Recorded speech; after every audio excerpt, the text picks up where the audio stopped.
बिस्मिल्लाहिर्रहमानिर्रहीम। अस्सलाम वालेकुम। जब हम किसी की तरक्की का सुनते हैं या किसी के पास नई गाड़ी या बड़ा घर देखते हैं तो या तो हम खुश होकर दुआएं देने लगते हैं और रश करते हैं, या हमें जलन का जज्बा पैदा हो जाता है और हम जेलस हो जाते हैं। और देखा जाए तो ये जेलसी का जज्बा थोड़ा सा ज़्यादा होता है। इसका ये मतलब नहीं है कि हम दूसरे का बुरा चाहते हैं या उसके लिए खुश नहीं हैं, लेकिन हम ना चाहते हुए भी अपने आप को मुकाबले पर ले आते हैं। और इस तरह के जज्बे कभी कभार दो गहरी सहेलियों में भी होते हैं। जब एक सहेली का बच्चा बहुत लायक फाइक और A+ स्टूडेंट होता है और दूसरी सहेली का बच्चा जैसे तैसे करके पास होता है, तो हम जब भी एक बच्चे का रिजल्ट आता है तो अपने मासूम बच्चे के जहन पे बर्डन डालते हैं, उसे ये कह के कि देखा, वो बच्चा भी तो तुम्हारी ही तरह है, तुम्हारे ही स्कूल में पढ़ता है, तुम्हारे जैसी मेहनती करता है, तो क्या वजह है कि वो A+ स्टूडेंट है और तुमसे तो पास भी नहीं हुआ जाता।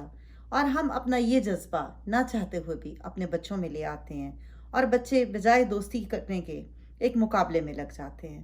क्या अभी कभी हमने ये जानने की कोशिश की है कि हो सकता है हमारे बच्चे का इंटरेस्ट कुछ और हो, वो स्पोर्ट्स में बहुत अच्छा हो इसलिए पढ़ाई पर फोकस ना कर पाता हो, या उसे ये सब्जेक्ट समझ ना आते हो और उसको हेल्प की ज़रूरत हो। लेकिन नहीं, हम इन चीज़ों से आरी होकर मुकाबले में लगे रहते हैं। जब कभी हम देखते हैं किसी ने बहुत बड़ा और शानदार घर लिया तो फौरन हम ये सोचते हैं कि अरे, इसने तो कल ही कारोबार शुरू किया था, इसने इतना बड़ा घर कैसे बना लिया। अच्छा, ये क्या हो गया।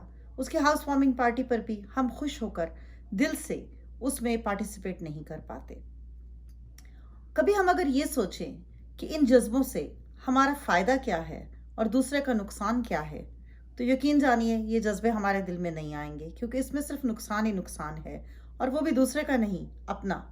क्योंकि इस नुकसान की उस चीज़ में जाकर और उस मुकाबले में लगकर हम अपनी उन सलाहियतों को नज़रअंदाज कर देते हैं जो अल्लाह ताला ने बग़ैर हमारे मांगे हमें दी हुई होती हैं।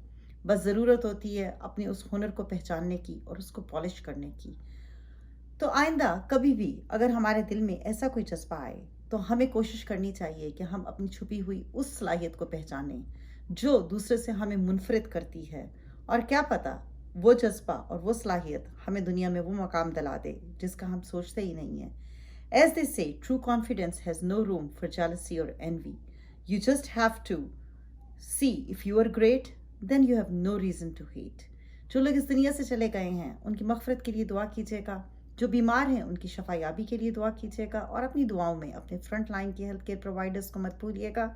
वही हैं जो दीवार बने हुए हैं इस कोरोना के और हमारे बीच में। मुझे भी अपनी दुआओं में याद रखिएगा। अल्लाह हाफ़िज़।